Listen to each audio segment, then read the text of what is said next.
Olá, pessoal, tudo bem? Como eu mencionei no vídeo anterior, eu ia gravar um segundo vídeo com o objetivo de tratar da educação moderna. Inclusive, eu dei o título para esse vídeo de Um Olhar à Educação Moderna, porque é apenas uma introdução também.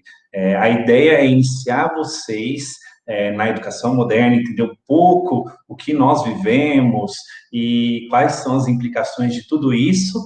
E em futuros vídeos, quando tratar de outros livros, a gente possa aprofundar o assunto, ok? Eu vou aproveitar os mesmos livros que eu utilizei no primeiro vídeo, ok? Só que nesse vídeo eu vou enfatizar mais o conteúdo do segundo livro, Moldando Mentes e Corações. Enquanto o primeiro vídeo foi uma ênfase maior no primeiro livro, Introdução à Educação Cristã Clássica, esse é o segundo, ok?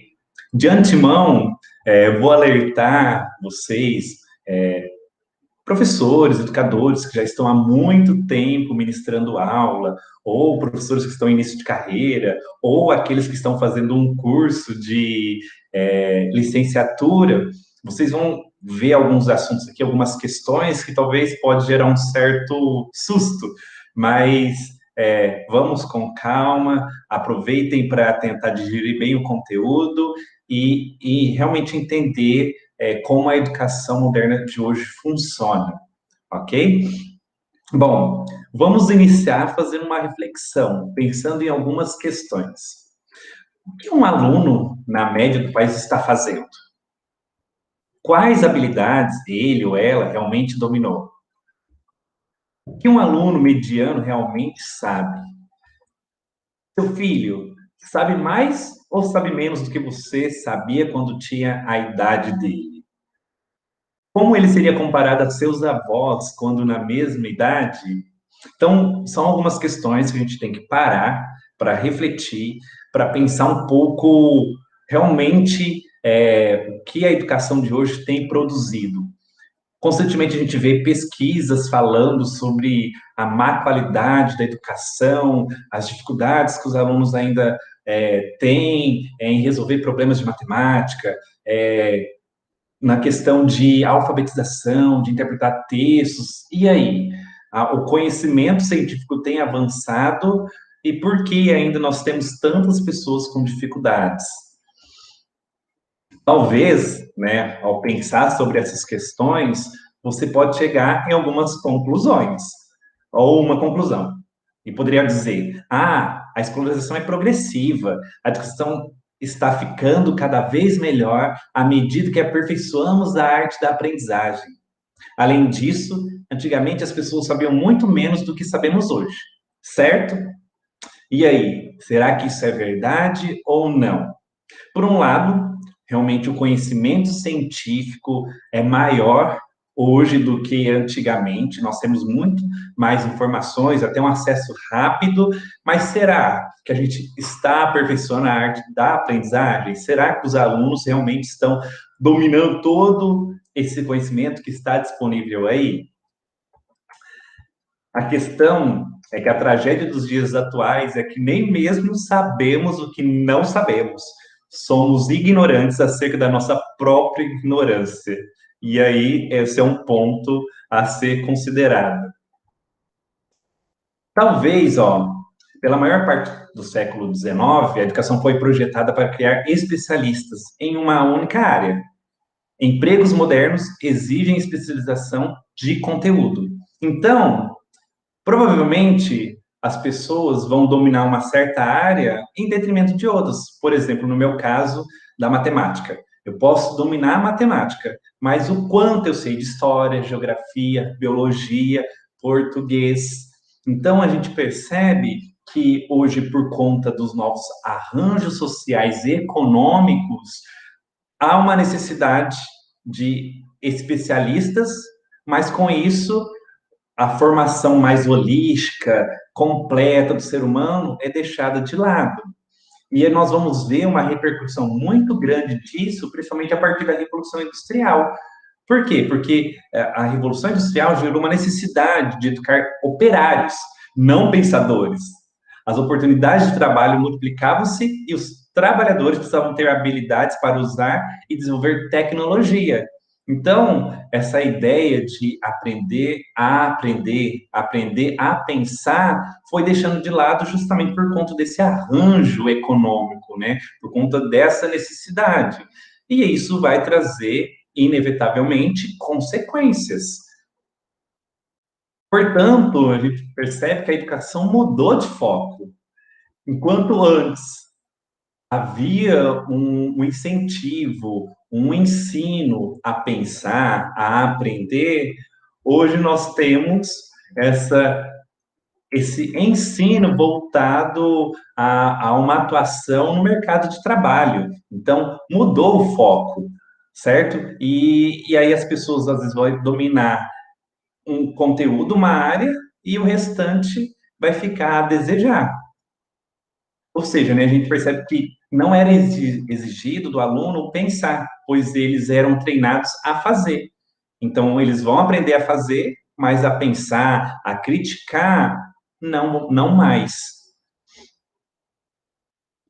E aí, o que vai acontecer? Principalmente por causa dessa revolução industrial e também até por conta desse reflexo do iluminismo, desse avanço do foco pela razão, a gente vai ver que um currículo aparado, esse currículo clássico, que tem toda uma herança, um legado de conhecimento, vai dar lugar ao cientificismo. E o que é isso? Né? A crença de que a ciência é a melhor, ou até mesmo a única fonte de conhecimento verdadeiro. Olha aí, até essa imagem remete muito ao nosso vídeo sobre educação e religião, porque a ciência se tornou uma religião, se tornou um corpo de conhecimento que respondia tudo na vida das pessoas, é o que dava sentido, o que dava significado, os valores, certo? Então, tudo era por meio da ciência. Mas, por outro lado, para a gente produzir, para fazer ciência, existem uns pré-requisitos, existe algo anterior. E o que é isso, né? A ciência deve começar com um pensamento, a reflexão e, por fim, a suposição, antes que possa produzir as maravilhas tecnológicas e concretas de que desfrutamos. Então, a ciência inicia a partir de algo fora da ciência, na imaginação, no pensamento e na reflexão. Ou seja, existe algo anterior a esse resultado, a esse produto. Então, para que a gente obtenha ciência, para que a gente faça ciência, a gente precisaria desenvolver esses outros elementos, né? O pensamento, a reflexão, a imaginação. No entanto, se as pessoas estão aprendendo apenas a fazer, eles não estão aprendendo a pensar, eles não estão educando o seu imaginário. E com isso, vai existir problemas. Com isso, a gente vai perceber muitos analfabetas, muitas pessoas que não sabem fazer cálculo simples, que não sabem fatos históricos, não sabem capitais geográficas, né? Então, a gente percebe que, embora se formem aptos a cumprir tarefas, os alunos agora são menos capazes de pensar por si mesmos. E aí nós vemos um reflexo desse cientificismo. Além disso, então, a educação moderna, ela não vai munir o aluno para pensar por si próprio ou para, inclusive, desafiar a própria educação, né? A própria aprendizagem. Os planos curriculares cortam conteúdos para haver mais espaço para a socialização das crianças. Então, vamos parar aqui e só pensar nesse argumento. A questão é que precisa haver um equilíbrio entre conteúdo e metodologia. E a educação de hoje vai valorizar muito mais a questão metodológica, a forma, do que o conteúdo. E isso é o problema. Não que não vai haver socialização. Como nós vimos no vídeo sobre educação cristã clássica, há debate, há argumentação, há discussão, isso tudo é uma parte de socialização, né? Mas a questão é supervalorizar a socialização em detrimento do conteúdo.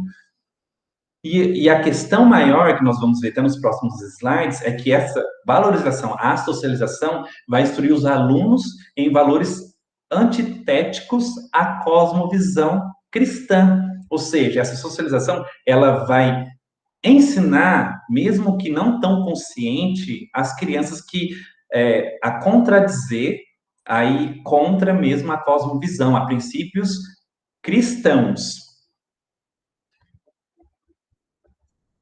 Ou seja, né, assim, então a gente percebe que os educadores de hoje, compromissados com uma variedade de métodos, e algum desses métodos, ó, a aprendizagem baseada em pesquisa, ou a aprendizagem baseada em problemas uma outra metodologia, um método centrado na criança, centrado na brincadeira, etc. Todas essas metodologias hoje são chamadas de metodologias ativas, porque é centrada no aluno, essa ideia de protagonismo estudantil, tudo isso sempre vai remeter a essas metodologias ativas, que são metodologias dessa educação moderna.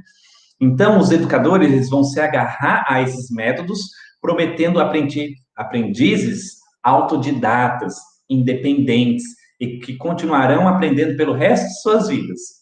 Ou seja, o desenvolvimento da famosa autonomia. E aí a gente precisa pensar um pouco sobre tudo isso. Novamente, a questão dessas metodologias é a supervalorização. Não que os alunos não vão fazer pesquisa em nenhum momento. Não que os alunos não vão ter brincadeiras, não vai ter uma parte lúdica. Esse não é o problema. Vai existir. Mas a questão é a supervalorização e o momento de trabalhar com tudo isso. Como nós vimos na educação cristã clássica, naturalmente, as crianças, no seu desenvolvimento cognitivo, vai ter fases em que vai ter mais curiosidade, vai querer vai absorver mais somente os fatos, das regras. Depois, numa fase da lógica, eles vão querer argumentar, questionar, e vai ter um momento em que eles vão querer se expressar melhor, aplicar as coisas. Então, né, na fase da retórica, que é a fase das aplicações, se expressar, é um momento em que a pesquisa pode se fazer mais presente. Como que os alunos vão fazer pesquisas se primeiro eles não sabem como funcionam as regras, os fatos, e se eles não sabem argumentar, não sabem articular, não sabem relacionar esses fatos? E isso vai se tornar um problema. Então, muitas vezes a gente percebe que na educação moderna as coisas se espera trabalhar tudo de uma vez só e não existe uma linearidade, uma concatenação dos conteúdos, a forma de trabalhar os conteúdos é deixado de lado. Então, é importante isso, né? Deixar bem claro esse ponto. E a questão da autonomia é o seguinte: quando a gente pensa na etimologia, né, na palavra autonomia, nomia se refere à lei, regra, e o auto a si mesmo. Então, desenvolver a autonomia significa que a gente quer que a criança aprenda a ser a sua própria lei, a sua própria regra. E como a gente sabe, numa perspectiva cristã, que todo ser humano, depois da queda, por conta do pecado, ele sempre vai buscar, vai priorizar o mal, nunca vai fazer o bem por si próprio. Então, se ele é a sua própria regra, ele sempre vai tender a algo que não é bem. Então, em vez de a gente querer desenvolver a autonomia, nós temos que priorizar a teonomia, ou seja, a regra, a lei, a referência tem que ser Deus, tem que ser a sua palavra, e não a própria pessoa. Entendam, né? A ideia é que, novamente, na educação cristã clássica, a gente quer ensinar a criança, o jovem, a aprender por si próprio. Então, vai existir uma certa independência para a aprendizagem, mas é diferente de pensar nessa autonomia, em ser a sua própria regra, né? A sua própria lei, e não ter como referência Deus e a sua palavra.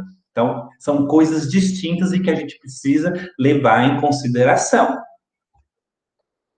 E o problema todo dessas metodologias é que toda pedagogia, toda educação, todo método presume e manifesta uma antropologia. O que isso significa? Então, a forma como eu ensino, a forma como eu educo, está relacionado com a forma que eu enxergo o que é o ser humano, o que é a criança.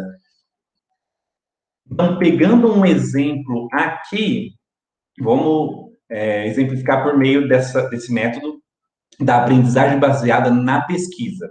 Nessa metodologia, né, na investigação, vai encorajar a criança a direcionar seu desenvolvimento mediante perguntas e questionamentos naturais, conforme o professor age como facilitador. Então, aqui a gente já percebe até uma questão importante, que o professor passa a ser um facilitador. Ele não é mais o exemplo em sala de aula, a referência. Ele deixa de ser o mestre. Mais uma vez, hoje em dia tem aquela ideia de falar que o professor é o detetor do conhecimento e que é um problema, mas a questão maior é que o professor, claro que ele vai aprender, a sua experiência em sala de aula vai fazer com que ele aprenda a dominar mais o conteúdo, as maneiras de ensinar, ele sempre vai rever isso. Então, ele está aprendendo também nessa participação, nessa prática em sala de aula.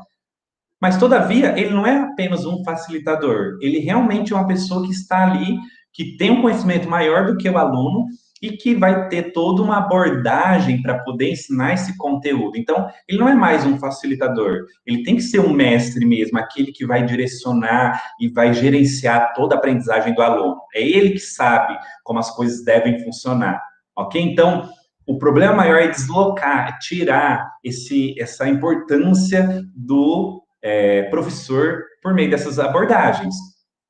E aí o que acontece?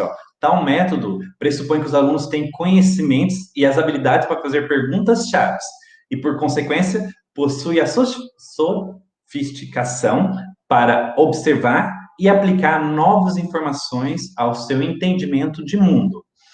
A questão é, dependendo do desenvolvimento da própria criança, ela pode estar numa fase de questionar, de fazer algumas perguntas, mas a questão é que, será que essas perguntas são bem elaboradas? Será que a criança sabe pensar logicamente? E depois, será que ela tem essa sofisticação para observar e aplicar em novas informações? Em geral, quem está na sala de aula percebe que isso não acontece. Percebe que os alunos não sabem pegar um conteúdo, por exemplo, da matemática e aplicar em outras áreas, né? Então, a questão maior é essa. Essa metodologia vai priorizar isso, sendo que não está olhando para esse desenvolvimento do aluno. Considera que eles considera e espera que eles dominem muitos conteúdos e habilidades que eles não têm, né? Então, a gente tem que desenvolver isso. E aí fica mais alguns questionamentos. Então, o que nós estamos transmitindo a esses alunos? Que a criança é esperta o suficiente para descobrir o que e quando deve aprender, e talvez que ela é o centro da sala, do universo? Ou estamos profundamente cientes de que crianças são seres humanos e a resposta natural delas a tal liberdade será, por fim, realizar menos do que são capazes? Por que elas deveriam desafiar a si mesmas se ninguém mais o fará? E aqui, novamente, pensar, né, o papel do aluno, o papel do professor, que é justamente o último questionamento. Qual é a mensagem do sistema público de educação? O que ela diz sobre a criança, sobre o professor, sobre os pais ou sobre Deus? Então, por isso que toda educação pressupõe uma antropologia, né? Então, a forma como a gente vai enxergar o aluno, isso vai fazer diferença na forma da gente educar. Portanto, a educação progressista ou educação moderna, são sinônimos, ela vai ser permeada por algumas filosofias. E uma delas é o relativismo filosófico, que é o quê? A destituição de verdades universais ou padrões morais. E aqui a gente já vê, então, algo que é contra os princípios bíblicos, porque a gente vai entender a palavra de Deus como universal, como uma verdade absoluta, como um padrão moral, e quando a gente vê o relativismo, desconsidera tudo isso. Nós temos o ceticismo filosófico, que é que não conhecemos nada com irrefutável certeza. Ou seja, vai haver uma renúncia à busca de certezas, e com isso as pessoas vão se conformar à cultura, os valores, os costumes de uma sociedade vigente. Então, vai ser algo humano, nada de um padrão, de uma verdade absoluta. Com isso também a gente vai ver como consequência um igualitarismo, que vai negar qualquer tipo de superioridade, o que faz sentido quando não há padrões universais, né? Quando há o relativismo. Ou seja, aqui a gente vai ver que tanto os professores vai estar de pé em igualdade com os alunos, não vai ser mais o mestre, aquele que tem condições de ensinar, e os pais também vão perder a autoridade, e isso traz consequências também na própria aprendizagem dos alunos. Por isso, ó, a gente vê que o conceito de verdade, de beleza e de bondade são torcidos para alcançar fins diferentes. Porque a educação, ela deveria ser realizada de forma que a criança sempre desenvolvesse a sua noção de verdade, beleza e bondade, né? E com tudo isso, o que acontece? A verdade vai tornar-se subjetiva, vai variar de indivíduo para indivíduo, a beleza vai tornar-se comparativa, a bondade torna-se relativa, e isso tudo traz consequências. Então, uma frase aqui, ó, educar um homem não só, tão só na mente e não na moral, é educar uma ameaça à sociedade. E por que isso? Do que adianta ter um intelectual, um super gênio, sendo que o seu coração só tem inclinações para a maldade, para a corrupção? De nada adianta. Então, a ideia aqui é que não só moldar a mente, a gente deve moldar o coração. E a educação moderna, a educação progressista, não vai fazer isso. Uma vez que não existem essas verdades absolutas, né? Não há uma busca pelas certezas. A alternativa é a educação cristã clássica. Porque, ó, o cerne da educação cristã clássica é cultivar a sabedoria e a virtude, redundando num relacionamento cada vez mais íntimo e profundo com o nosso Criador, visto que entendemos a verdade como sendo revelada no decorrer dos séculos. Portanto, ó, a perspectiva do aluno instruído pelo modelo clássico é formada à medida que ele cresce em discernimento, honra, eloquência, bondade, integridade e serviço. Então, ao trabalhar gramática, lógica, retórica, esses elementos vão sendo desenvolvidos, a criança vai crescendo nisso. E, por último, aqui nessa parte, ó, é importante lembrar, então, que a Bíblia é usada como uma janela por meio do qual o mundo pode ser visto. A verdade bíblica dá perspectiva e luz ao entendimento.